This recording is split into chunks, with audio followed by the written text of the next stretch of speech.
Graça e paz, bem-vindo a mais um podcast Amo Família. E hoje nós vamos estar tratando aqui de um assunto que eu acredito que é do interesse da maioria daqueles que acompanham aqui o meu canal, porque o meu canal é focado em assuntos que têm a ver com família e liderança.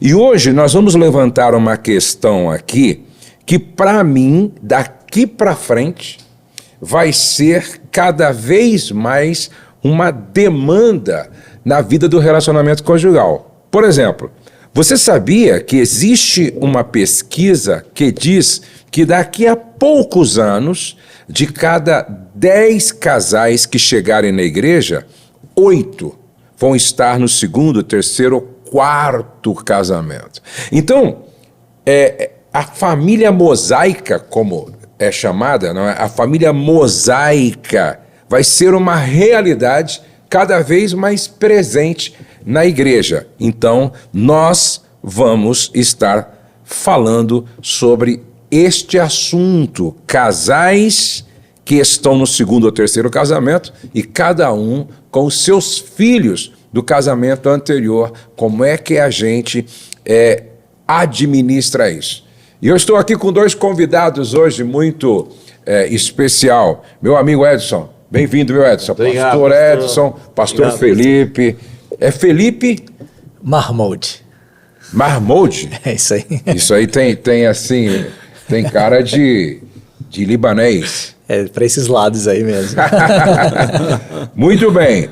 Bom, o Felipe e o Edson trabalham comigo aqui no ministério. Vamos começar com o Edson. Ô Edson, como é que você vê? Vou contar uma história para você que aconteceu recentemente. Eu estava tentando convencer uma esposa de que ela deveria sentar à mesa com os filhos do seu marido. Ela disse: não, pastor, eu só me casei com meu marido porque ele aceitou fazer um acordo comigo por escrito que os filhos dele nunca entrariam na nossa casa. Eu disse: olha, eu não sei qual dos dois é o mais doido, mais louco. Isso é uma loucura. Como você vê esse momento, essa situação hoje? Primeiro, eu vejo como uma falta de sabedoria, porque a base do relacionamento é o amor. Se a pessoa com quem eu estou firmando um laço de amor já negligencia aquilo que é a herança de Deus, que é o filho, para ele lá na frente me negligenciar também, me negar, vai ser fácil.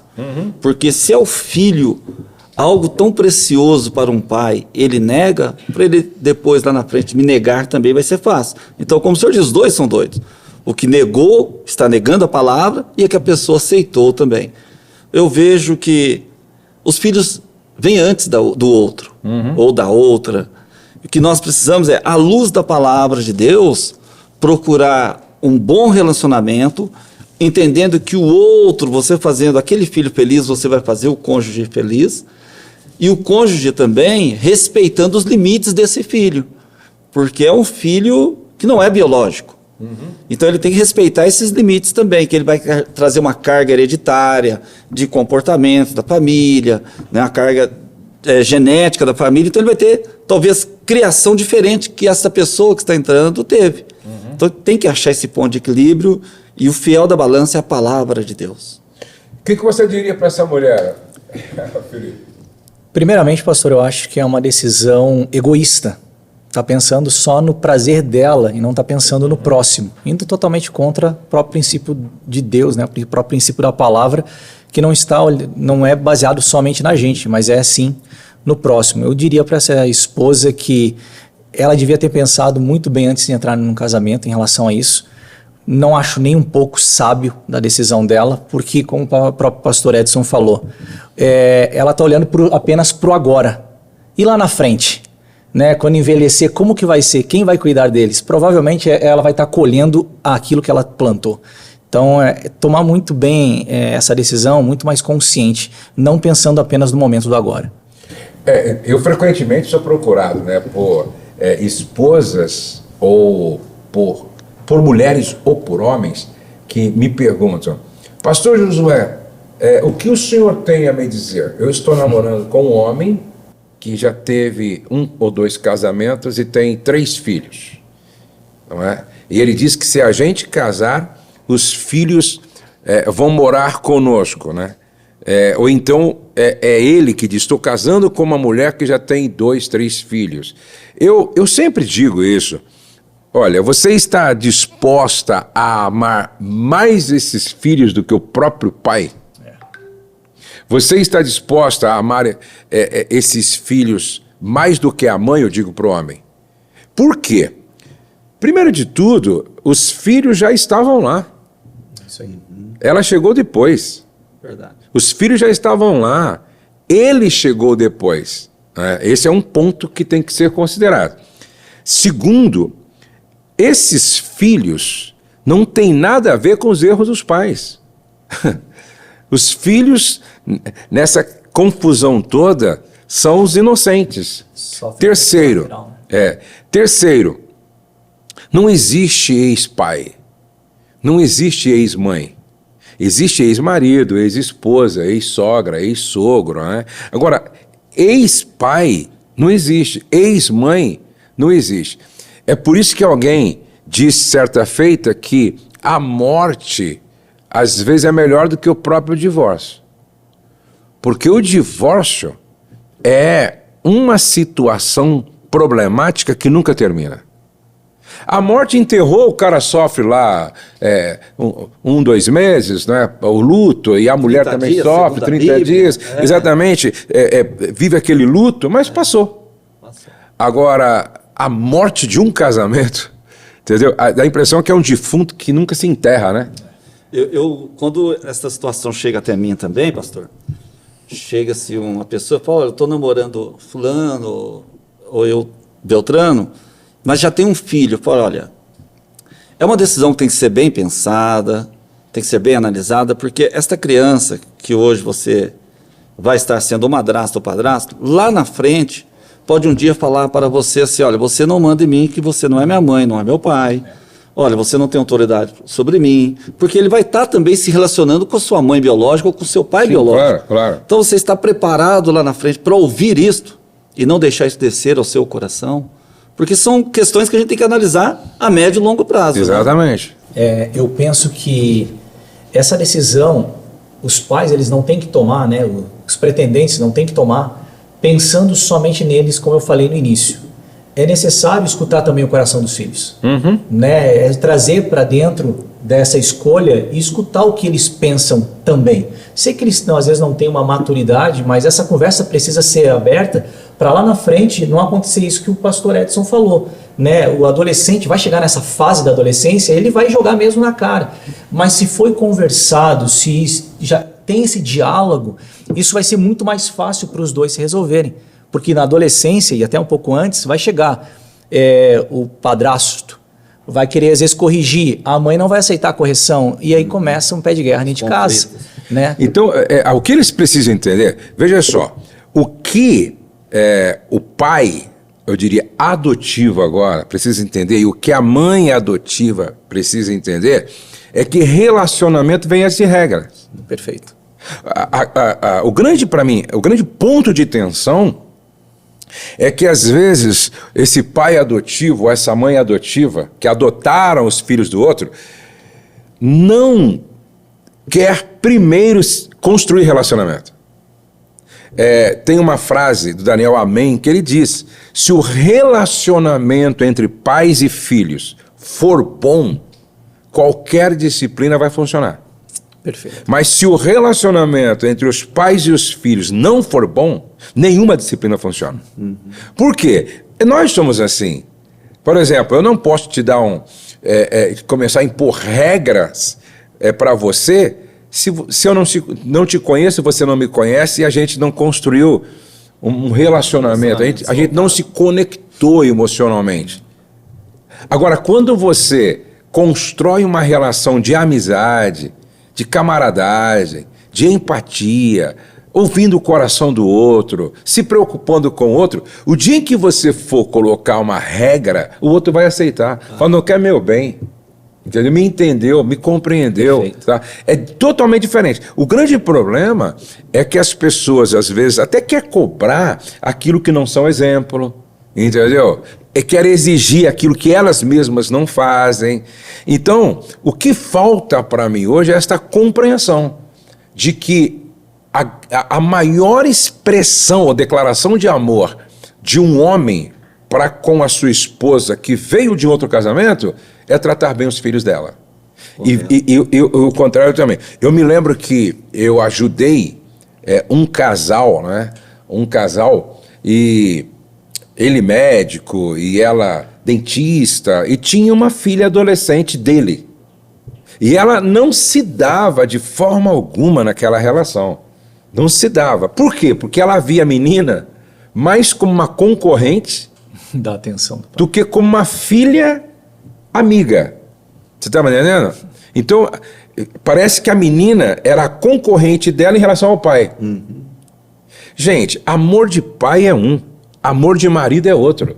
Amor de filha é um, amor de esposa é outro. São amores diferentes. Você está me entendendo? E eu disse para ela, veja só, você está criando uma situação inexistente. Você criou na sua cabeça uma situação que não existe. Ela se relaciona com o pai como pai e você como marido, certo? Agora, você deveria ter uma relação com ela como mãe. Eu falei, ó, você quer ver como você vai trazer o céu para dentro da sua casa? Ganha o coração dessa menina. Toma café com essa menina. Perfeito. Vai pro shopping com essa menina. Conversa sobre os assuntos de adolescente. Conecta com o coração dessa menina. Faz ela se sentir amiga. Ela entendeu. E ela foi para casa decidida. E ela começou agora a tratar bem a menina, começou a chamar a menina para perto, começaram a tomar café junto, ir no shopping junto, passear, ir no cinema junto, viraram amigas. Nunca mais tiveram esse problema. Esses tipos de orientações, né, que valorizam o próximo, são as orientações que vão para o caminho correto. Exatamente. Porque você constrói ali um relacionamento de valorização, né, de prestígio. Isso é fundamental. A Bíblia fala que Jesus ele veio com amor e verdade, graça e verdade, né? Então, antes venha com a graça, antes venha com o amor, e depois as verdades vão sendo colocadas. Já pensou se José pensasse da mesma forma que essa senhora falou ali com o pastor no início da conversa? Meu Deus. Sabe, não é meu filho, então fica aí, não vou dar atenção. Exatamente. Exatamente. Já pensou? Aí Jesus teria tido uma criação totalmente errada. José preparou Jesus para ele ir mais longe, né, pastor? Exatamente. E aceitou plenamente. Entendeu? Então, o que todos os casais que estão nos assistindo precisam entender? Só há possibilidade de a gente ajudar no processo de educação de um filho que não é nosso, se antes nós amarmos sacrificialmente. Porque a criança é trabalhosa, adolescente é uma fase complicada. Você foi adolescente, eu fui adolescente, nós fomos adolescentes, nós sabemos, entendeu? A adolescência é uma fase onde questionamento. Os adolescentes pensam que são, que não são. Não é verdade? Pensa que sabe mais do que os pais quando não sabem. Pensa que enxergam melhor que os pais quando não enxergam. E acorda bem-humorado, daqui a pouco a tarde está mal-humorado, aí muda a noite. Quer dizer, parece que são bipolar. Eles têm bipolaridade, né, nesse aspecto. E a gente tem que compreender que isso também passa.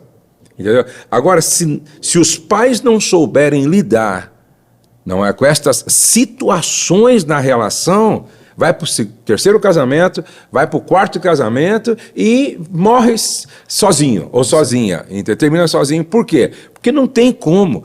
Tem situações que não dá para a gente transferir, terceirizar. Nós que temos que resolver, entendeu? Então, se os pais tivessem esse entendimento, esta compreensão, com certeza seria menos traumático para os filhos.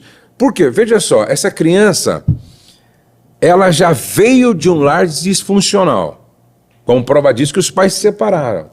E só Deus sabe como foram os últimos anos naquela casa que terminou em separação. Só Deus sabe.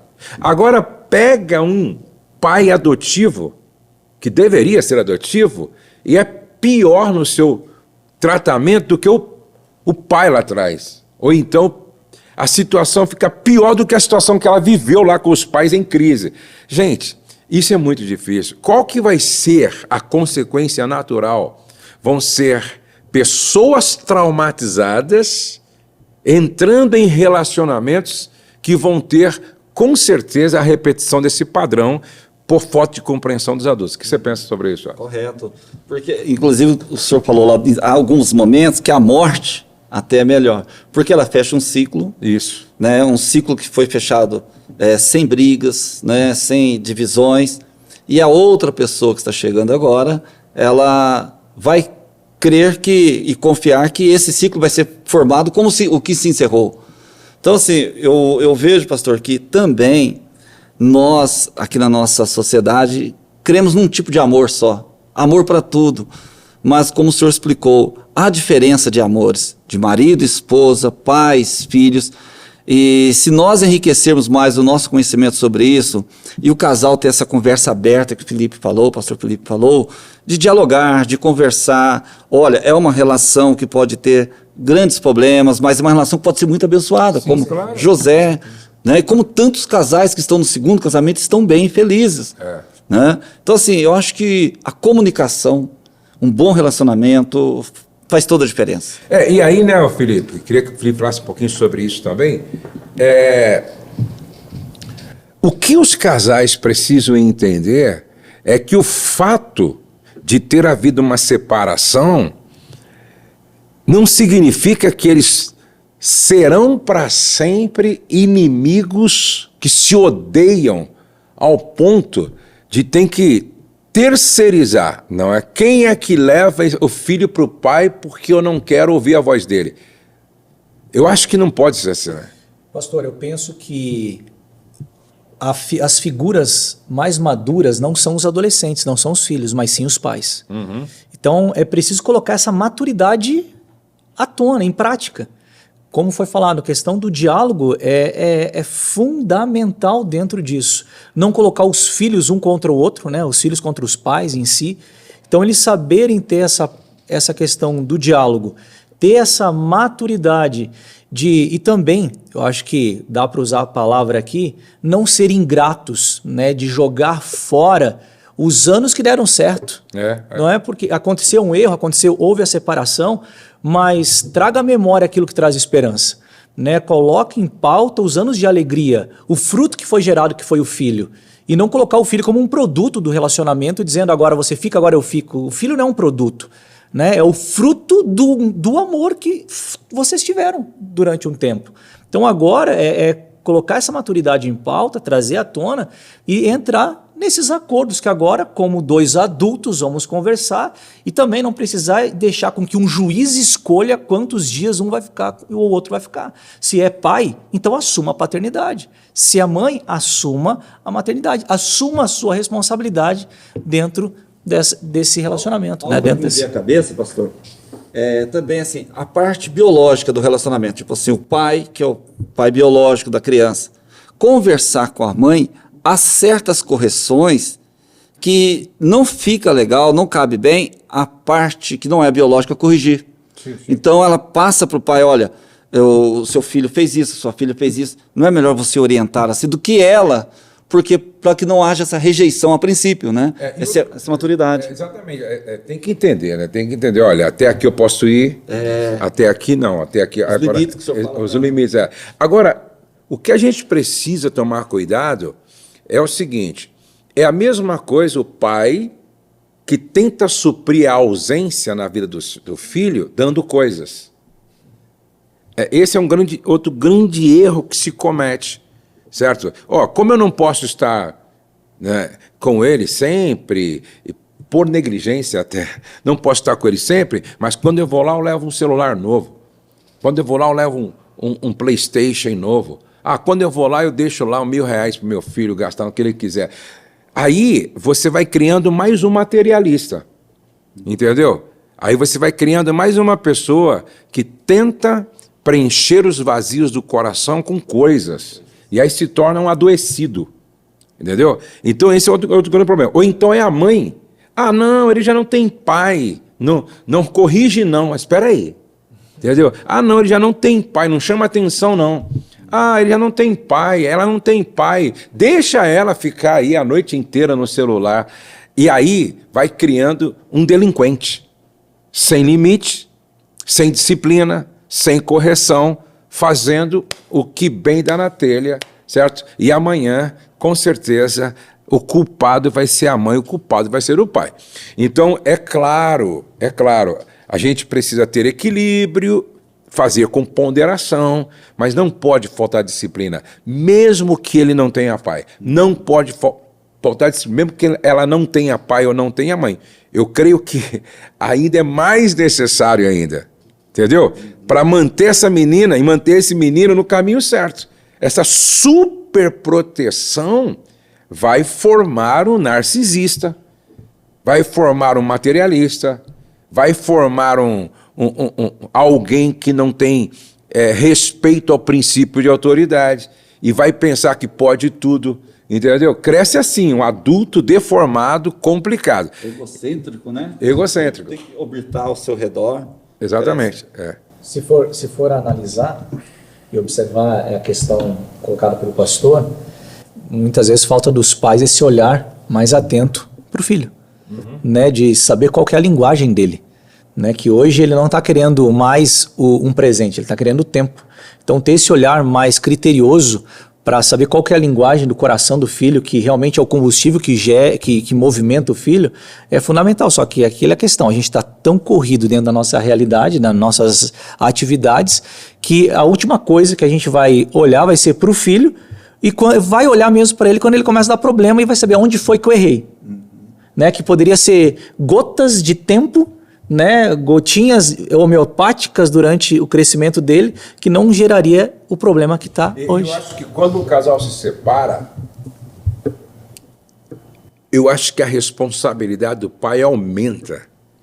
Porque agora ele vai ter que dar o seu jeito, administrar o seu tempo com inteligência para poder suprir essa necessidade dos filhos. E na maioria das vezes, na separação, os filhos perdem o pai, né? A presença paterna. Geralmente os filhos ficam com a mãe, né? Exatamente. Na maioria das vezes. E a figura paterna ela é importantíssima. Eu me lembro, né, quando eu operei o joelho, a minha filha era pequenininha, a caçula, e no processo de recuperação, eu corria ali no meu quintal, fazia bicicleta no meu quintal ali, correndo ali, fazendo os exercícios, e ela ficou comigo. Esse dia, quase 1 hora, fazendo exercício comigo, do jeitinho dela, tudo. Terminamos, ela falou para a mãe, nossa, hoje foi o dia mais feliz da minha vida, por causa desse relacionamento que a gente manteve ali. Então, o relacionamento é primordial, pastor, primordial. Alguém disse que daqui a alguns anos, os nossos filhos não vão falar dos presentes que ganharam. E muitos nem vão lembrar dos presentes que ganharam. Mas eles vão falar das experiências que tiveram com os pais no tempo, com qualidade que foi investido neles. É o que você está falando aí. Você está entendendo? Eu lembro quando meu pai corria comigo, quando meu pai andava de bicicleta comigo, quando meu pai nadava comigo, quando meu pai ia caçar passarinho comigo, quando meu pai... Entendeu? Eles vão lembrar dos momentos vividos com o pai, não o que ganharam de presente. Se for ver, as minhas principais memórias com meu pai não tem nada a ver com presente. Exatamente. Tem a ver com relacionamento, com viagens que fazia, né, com conversas que tinha. Meu pai me ensinou a nadar, ele põe eu no joelho dele, me ensinou a nadar. Eu tenho isso tão vivo, né? Meu pai me ensinou a pescar, me ensinava como é que colocava aquele capim gordura para pescar tilápia e tal. Aí. São histórias que ficam. É a história. Agora diz, qual o presente que ganhou que você lembra? Não tem, é difícil trazer à memória algo assim, mas com o tempo é fundamental, né? Traz. Na hora que o pastor estava falando em relação a tempo, né? Eu estava lembrando um aconselhamento que eu estava tendo com o pai. Qual que era? Eu conversei primeiro com o filho e depois eu chamei o pai para conversar. Sabe qual que era o sonho do filho? Jogar uma partida de futebol no videogame com o pai. E aí eu fui conversar com o pai. Sabe por que o pai não jogava com o filho? Vai falar, ele vai ganhar de mim, vai me dar uma lavada aí, me dar um vareio. Eu falei, com certeza que vai. Com certeza que vai. Mas perde dando risada. Né? Perde rindo. E ainda fala, como você joga elogio. Aproveita esse momento onde você vai acessar o coração dele. E vai gravar essa memória. O sonho do garoto era isso. Estava perdendo o filho por causa disso. É engraçado, tem algumas coisas assim que a gente precisa entender, né? Um dia meus netos pediram para minha esposa fazer uma casa na árvore lá em casa. Aí a minha esposa chamou o Robertinho aqui e tal, e arrumaram umas madeiras velhas lá e tal, e construíram um barraco lá, né? Construíram um barraco lá, colocaram uma tirolesa e tal, colocaram lá um fio assim para puxar a comida lá para cima da casa e tal, né? Mas é um barraco mesmo lá, um barraquinho lá, né? Aí esses dias foram meus netos lá em casa, e foi um amiguinho que o pai é muito rico. Aí eles se divertiram na casinha lá. E brincaram, e arrumaram madeira para fazer fogueira, e fizeram fogueira e tal. E brincaram o dia inteiro lá e acharam o maior barato. O menino chegou na casa dele, falou, mãe, eu quero que a senhora construa para mim uma casa igual tem lá na casa da avó do Joaquim. Olha só, o menino mora numa mansão, entendeu? O pai pode comprar uma casa pronta, daquela que vende lá no Carrefour e tal, mas não. O que encantou ele foi aquela casa de madeira que era mais para um barraco do que com uma casinha. As coisas simples, né? Você percebe? Às vezes os pais estão preocupados com aquilo que não é a preocupação das crianças. Entendeu? E é o que nós estamos falando aqui. O que mais marca os filhos são as coisas simples. Eu fui ministrar nos Estados Unidos e trouxe para os meus netinhos alguns brinquedos eletrônicos e tal. Eu lembro que aqueles carrinhos desse tamanho assim, controle, que lá é barato, controle remoto e tal. E a minha esposa falou, você está comprando mais para você do que para as crianças até. E aí eu trouxe e tal. Aí eles abriram o presente e gostaram. Mas daqui a pouco eles arrumaram, entendeu? 3 caixas de papelão desse tamanho. Rasgaram. E eu olho assim, os presentes estão lá encostados e eles brincando e dando gargalhada, escorregando no barranco com as caixas de papelão, que não custou nada, porque estava lá jogada lá. Você percebe? Então, muitas vezes, o que realmente envolve. Aí eles me pediam, vô, vem aqui, senta aqui também, escorrega com a gente. Aí eu subia lá, caía, eles davam risada e tal. Então, muitas vezes nós queremos dar para os filhos o que eles não querem, o que não é importante para eles. Porque o importante é exatamente isso. Mas você estava falando de um assunto que eu acho que é muito importante também. Muitas vezes os pais querem cobrar dos filhos algo que eles não ofereceram, não deram para os filhos, né? A questão que eu estava falando aqui eu estava conversando com um adolescente e ele falou, meu pai só me cobra, em nenhum momento ele perguntou como eu estou e nem sabe se eu tenho dificuldade dentro disso, dentro dessa questão, se eu sei ou não sei fazer, mas a cobrança vem, cobra, vira as costas e... Então, quando eu escutei o coração desse adolescente, na verdade o que ele estava querendo, eu quero que meu pai olhe para mim. Eu quero que meu pai olhe para mim. Ele não estava querendo algo material. Ele estava querendo, eu quero uma atenção, que meu pai veja. E até ver que tinha dificuldade mesmo, né? Para poder ser assistido dentro disso. E aí tu começa a ver por que chega um momento que eles não escutam mais. Não querem mais estar dentro de casa.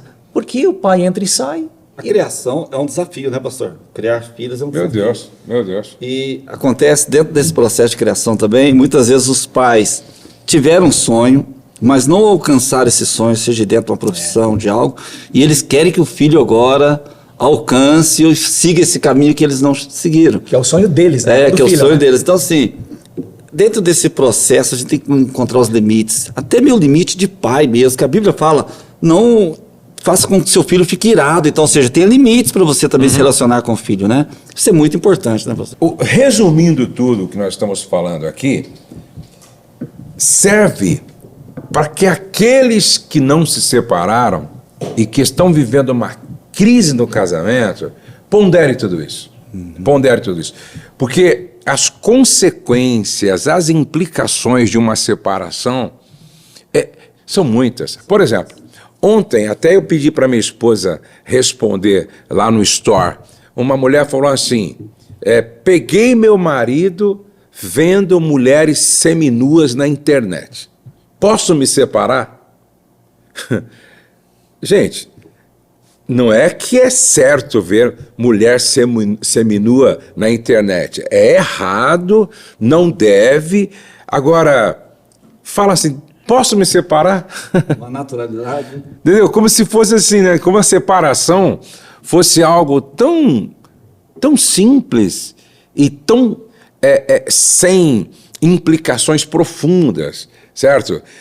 Então, fica aqui um alerta para todos os casais, todos os homens, todas as mulheres que estão vivendo um tempo de crise. Nós não estamos aqui querendo racionalizar o erro. O erro não pode ser racionalizado. Nós não estamos querendo justificar o erro. Mas o divórcio precisa ser visto de forma mais ampla nos seus prejuízos, espiritualmente falando, emocionalmente falando, fisicamente falando, financeiramente falando. O que você pensa disso? Sim, eu vou falar sobre espiritualmente falando, né? Que é algo assim que eu vejo um peso muito grande. A pessoa ela sai ferida, que ninguém ganha. O divórcio é guerra, né, pastor? Como o senhor bem nos ensina. Todos perdem. E ela já sai ferida espiritualmente também, que em muitos casos culpando Deus de não ter aprovado o casamento. Será que o casamento dela foi aprovado por Deus? Por que Deus não olhou aquela situação? Hoje nós vivemos um mundo de aparência, a pessoa vê nas mídias sociais pessoas sorrindo, artistas sorrindo, mas por detrás só Deus sabe a história que está por detrás daquele sorriso. Então assim, fisicamente, divisões de bens, empresas, eu tive um patrão que tinha uma grande empresa, hoje está quebrado. O divórcio trouxe a quebra da empresa dele. Eu me lembro um dia que eu sentei com ele, ele estava tomando uma atitude errada, e eu falei, olha, esta não é a melhor atitude. Ele estava mandando embora um cara que fundou a empresa com ele, 12 anos, e eu era novo na empresa, 1 ano. Eu falei, olha, se você está mandando um cara que fundou a empresa para você embora, imagine comigo o que você vai fazer, justa causa ainda. Ele falou, eu não tenho amigo, eu estou me separando, não tenho amigo. Eu falei, olha, eu vou ser sempre seu amigo se você estiver do lado correto. Então assim, e a empresa quebrou, pastor. Então o divórcio ele traz uma carga espiritual muito grande e emocional. Então é só prejuízo. Não existe um bom divórcio, uma boa separação, não existe. É um prejuízo que fica. A própria pessoa, ela se autocondena também. Você vai ver que existem pessoas que não buscam mais a Deus como buscavam antes. A gente trabalha com famílias, às vezes não estão mais na presença do Senhor. Não, e acho engraçado, né, mas que gente, preste atenção. As redes sociais, na sua grande maioria, é mentira. É mentira, né? Tudo é editado, tudo é maquiado, tudo é escondido, né? A realidade não se mostra. Não se mostra. Qual é a mulher aqui? Qual é a mulher que mostra sempre ela na cozinha, descabelada, sem maquiagem, entendeu? Com aquela roupa assim, mais em casa, né, tal. Não, a maioria...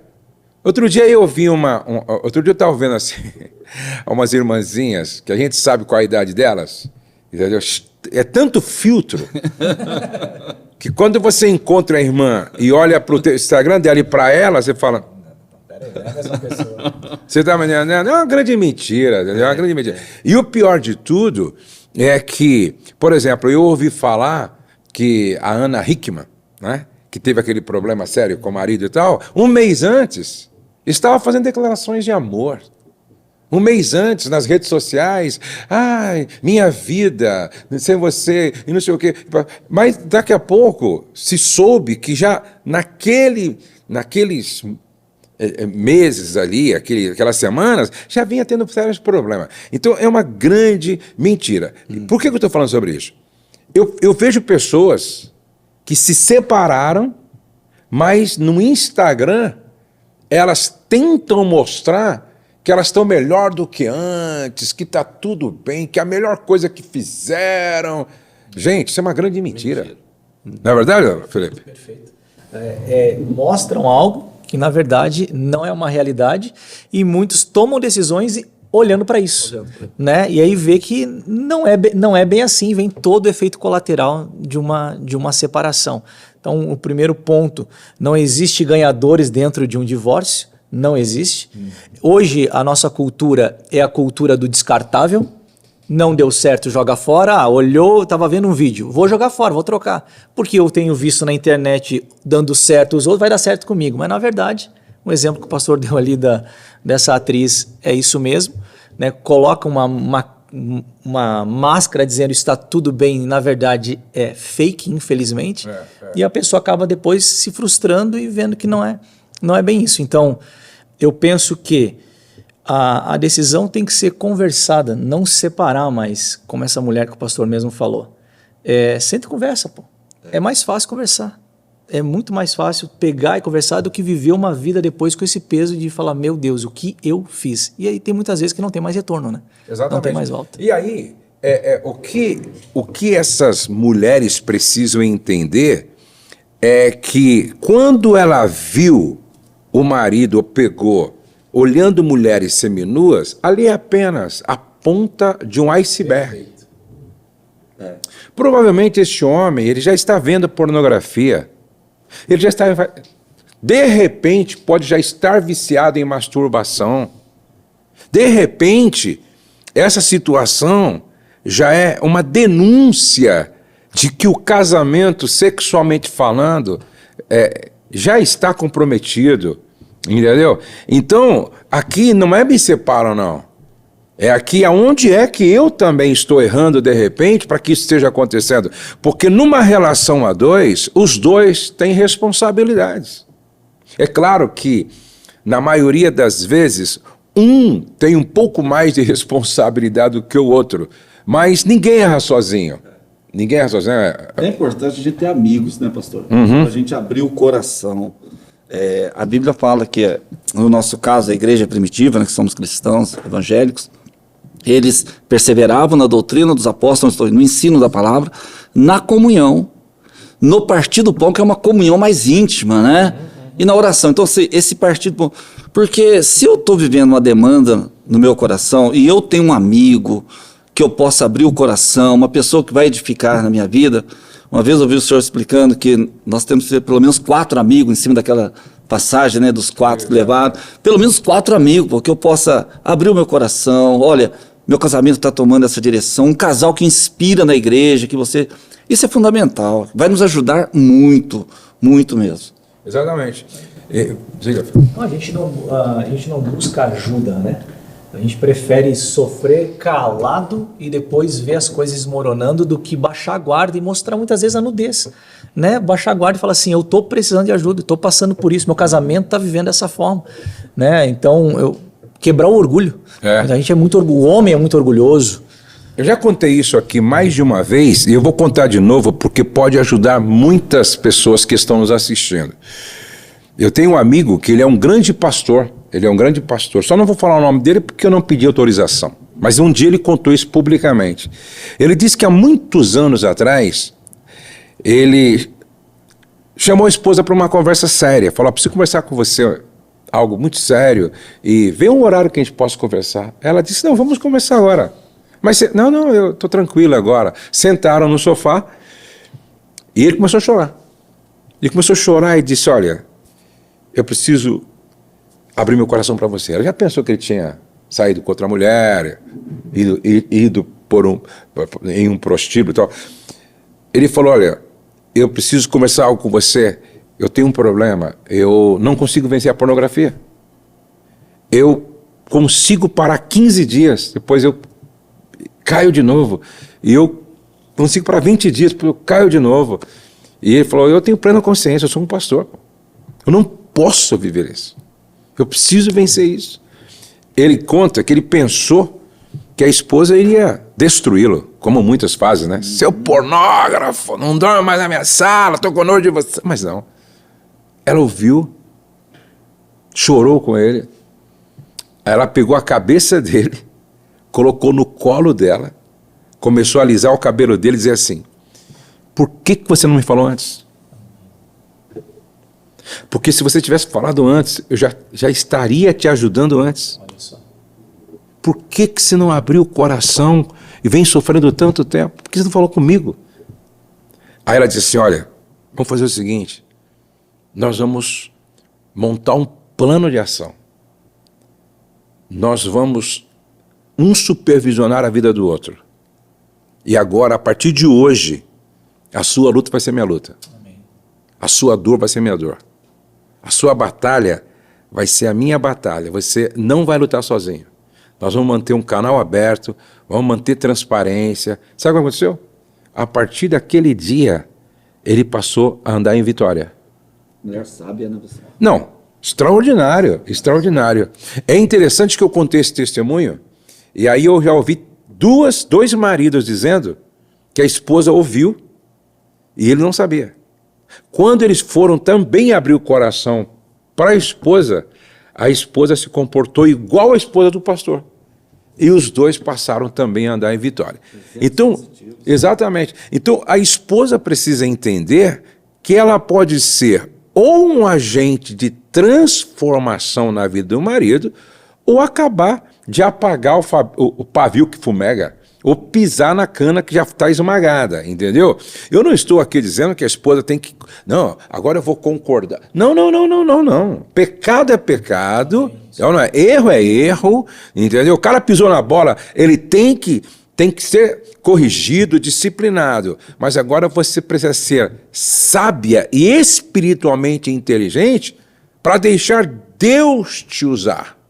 Eu gosto quando eu ouço a pastora Márcia Moura falando do pastor Marcos Moura, certo? Quando ela diz o seguinte, ela diz, o Espírito Santo falou para mim, você tem diante de você um homem que carrega uma criança dentro de si abusada. E eu preciso de alguém como agente de cura. Você se dispõe? Que ali não é apenas o esposo dela, né? Também é um irmão em Cristo. Isso, é um irmão em Cristo. Você está me entendendo? Você se dispõe? Por isso que Deus deu para a mulher a mesma característica, a mesma palavra usada em mulher idônea, né? Ézer, né? Auxiliadora, ajudadora, companheira, né? Apta para o serviço. Então, assim, a mulher, quando ela entende que ela tem essa característica, o marido chegando diante dela, ela vai ser curado, vai ser curado, porque ela tem a cura. Ela carrega essa essência da cura. Porque a própria palavra de Deus garante a ela esta essência. Exatamente, exatamente. Não, uma mulher sábia, a Bíblia diz, edifica a sua casa. Edifica. Interessante. A Bíblia não diz que o homem sábio edifica a sua casa. É a mulher. Mas diz que a mulher sábia edifica a sua casa. Ela pode mudar tudo a partir de um comportamento sábio, a partir de um comportamento inteligente. Bom, antes de terminar, nosso bate-papo tão bom, a gente ficaria aqui a tarde toda conversando. Deixa eu mostrar esse livro aqui, ó. Onde é que eu posso mostrar esse livro aqui? Ó, Do Berço ao Altar. Eu lancei este livro, certo? Depois de criar 3 filhos, né? Eu tenho 3 filhos casados, bem casados, tenho 3 netos, todos muito bem encaminhados, tá? Por que eu estou mostrando esse livro aqui? Porque aqui eu falo sobre esses assuntos que nós abordamos aqui, entendeu? Eu falo do filho adolescente, eu falo do filho da infância, eu falo como você lidar com um filho que está vivendo uma crise existencial. Esse livro, eu vou deixar aqui, tá? O link, tá? Você pode adquirir o curso e você, dentro do curso, tem o livro, tem um e-book. Então você adquire o curso, são 21 aulas sobre paternidade. 21 aulas sobre paternidade. E lá dentro do curso, com estas 21 aulas, 21 vídeos, tem também o livro em forma de e-book, tá bom? Você pode, então, adquirir agora.